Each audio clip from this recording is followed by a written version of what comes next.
Numbers 21, New American Standard Version. Now when the Canaanite, the king of Arad, who lived in the Negev, heard that Israel was coming by the way of Atharim, he fought against Israel and took some of them captive. So Israel made a vow to the Lord and said, "If you will indeed hand over this people to me, then I will utterly destroy their cities." The Lord heard the voice of Israel and turned over the Canaanites. Then they utterly destroyed them and their cities, and the place was named Hormah.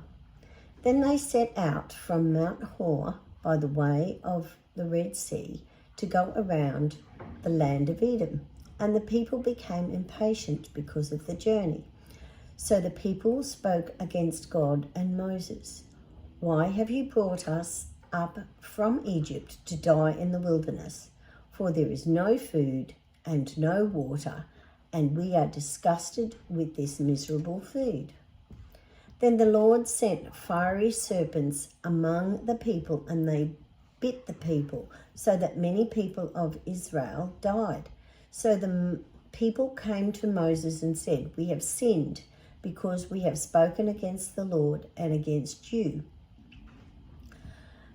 Intercede with the Lord that he will remove the serpents from us." And Moses interceded for the people. Then the Lord said to Moses, "Make a fiery serpent and put it on a flagpole, and it'll come about that everyone who is bitten and who looks at it will live." So Moses made a bronze serpent and put it on the flagpole, and it came about that if a serpent bit someone and he looked at the bronze serpent, he lived. Now the sons of Israel moved out and camped at Oboth. Then they journeyed from Oboth and camped at Abarim in the wilderness, which is opposite Moab to the east. From there they set out and camped in Wadi Zered. From there they journeyed and camped on the other side of Arnon, which is in the wilderness that comes out of the border of the Amorites. For the Arnon is the border of Moab, between Moab and the Amorites.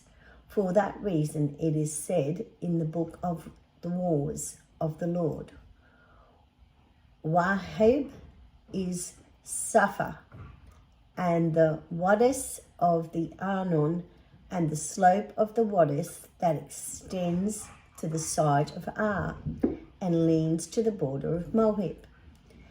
From there they continued to Beer, that is well where the Lord said to Moses, "Assemble the people that I may give them water." Then Israel sang the song, "Spring up, O well, sing to it, the well which the leaders dug, which the nobles of the people hollowed out, with the scepter and with their staffs." And from the wilderness they continued to Mattanah, and from Mattanah to Naphtali, and from Naphtali to Bamoth, and from Bamoth to the valley that is in the land of Moab, at the top of Pisgah, which overlooks the desert. Then Israel sent messengers to Sihon, king of the Amorites, saying, "Let me pass through your land. We will not turn off into field or vineyard. We will not drink water from wells. We will go by the king's highway until we have passed through your border." But Sihon would not permit Israel to pass through his border. Instead, Sihon gathered all the people and went out against Israel in the wilderness, and came to Jahaz and fought against Israel.